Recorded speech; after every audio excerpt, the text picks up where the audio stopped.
আসসালামু আলাইকুম। আমার নাম মোসাম্মদ সালমুন তাহা। আমি দ্বিতীয় শ্রেণীতে পড়ি। আমার স্কুলের নাম কোয়ার্ড পি ব্লক সরকারি প্রাথমিক বিদ্যালয়। আমি একটি গল্প বলবো। গল্পের নাম মুক্তিযুদ্ধ ও বিজয়। ৭ই মার্চ ১৯৭১ ঢাকার রেসকোর্ট ময়দানে নেমেছে মানুষের ঢল। তারা এসেছে একজনের কথা শুনতে। মঞ্চে এসে দাঁড়ালেন তিনি, বললেন স্বাধীনতার কথা।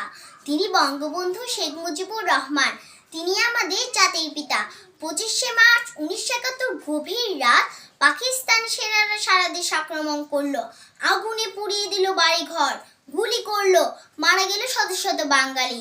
২৬শে মার্চ ১৯৭১ শুরু হলো মুক্তিযুদ্ধ। গড়ে উঠল মুক্তিযুদ্ধের দল। তারা রোদে পুড়লো, বৃষ্টিতে ভিজলো, শীতে কাঁপলো, তবুও লড়াই থামালো না।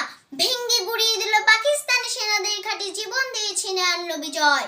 ১৬ই ডিসেম্বর ১৯৭১ জন্ম নিল নতুন দেশ বাংলাদেশ। ধন্যবাদ।